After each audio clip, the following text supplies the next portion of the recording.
En Israel las protestas no cesan.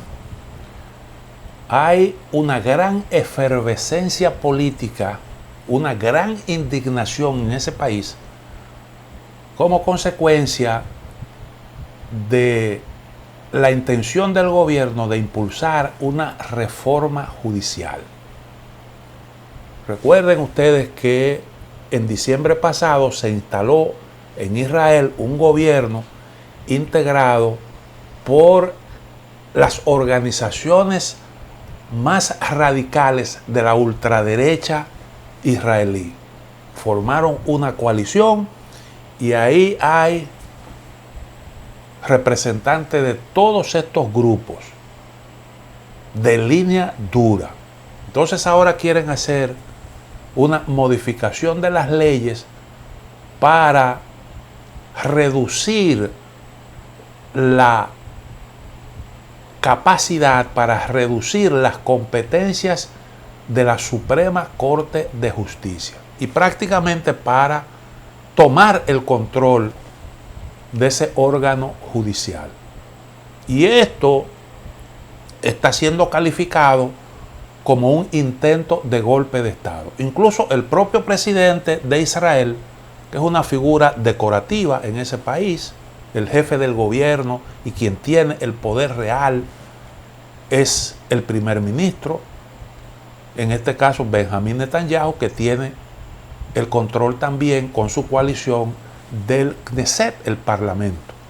Entonces, ¿qué es lo que se pretende hacer con la Suprema Corte de Justicia? Bueno, las decisiones, según lo que establece el proyecto que se ha introducido al Congreso, las decisiones de la Suprema Corte de Justicia podrían ser revocadas por una mayoría simple de parlamentarios. Pero al mismo tiempo se pretende cambiar el mecanismo para la conformación de la Suprema Corte, que tiene 15 miembros, cuenta actualmente con 15 jueces. Son nombrados por el presidente, que dijimos que es una figura decorativa, pero cumpliendo una encomienda del organismo que tiene la función real de hacer la selección, que es el Comité de Selección, que en el caso de la República Dominicana equivale al Consejo Nacional de la Magistratura. ¿Cómo está compuesto el Comité de Selección en Israel? Bueno, lo integran 2 miembros provenientes del Poder Ejecutivo, 2 del Poder Legislativo, 2 de la organización que agrupa a los abogados de Israel y 3 miembros de la Suprema Corte de Justicia. La Suprema Corte de Justicia, como se ve, tiene una buena representación en este organismo. Entonces, la reforma propuesta intenta cambiar la configuración de ese comité, de ese organismo responsable de la selección, de tal suerte que esté conformado mayoritariamente por miembros del Parlamento.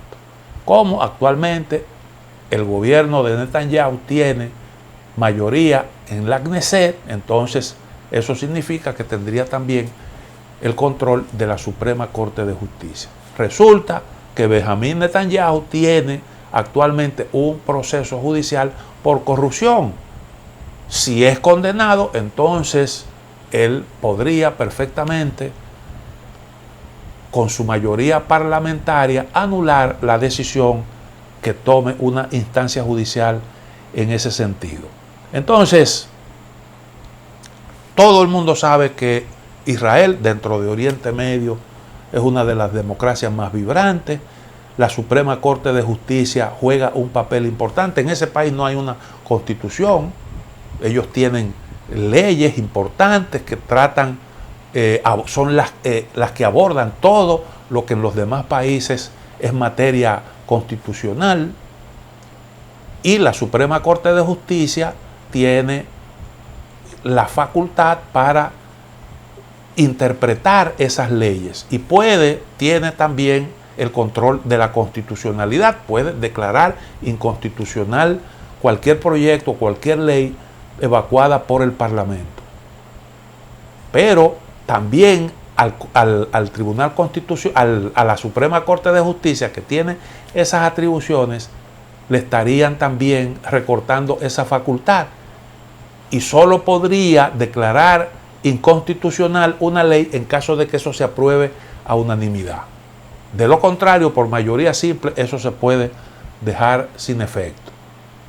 Y entonces, bueno, pues eso se ha interpretado como un asalto al órgano judicial, que, bueno, en la sociedad israelí juega un papel importante porque allí llegan casos, por ejemplo, de desalojo en los territorios ocupados, de demolición de viviendas, contratos de compra dentro también de esos mismos territorios palestinos. Son todos esos asuntos polémicos, muchas veces llegan allí y entonces la Corte hace su papel, hace su trabajo. No siempre decide en contra del gobierno, pero el solo hecho de que tenga esa facultad es una especie como de mecanismo de contención.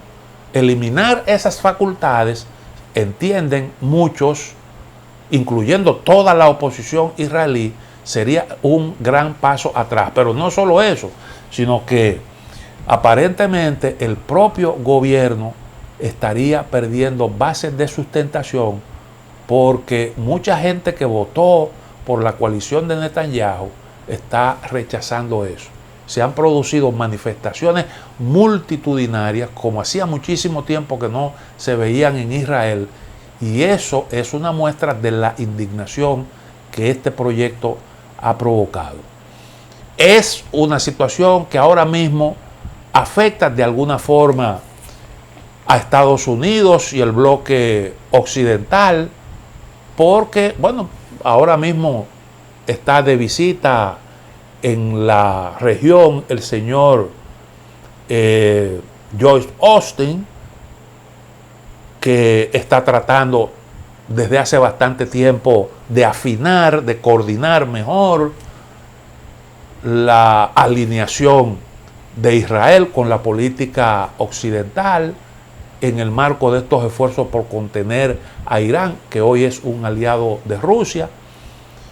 Y entonces eso choca con esa política de defensa de la democracia, porque como usted llega a acuerdos importantes de colaboración estrecha con un gobierno que tiene todos esos problemas, eso crea un ruido que no ayuda a esos propósitos. Llegamos al final de A Quemarropa. Mañana, Dios mediante, estaremos nuevamente con ustedes.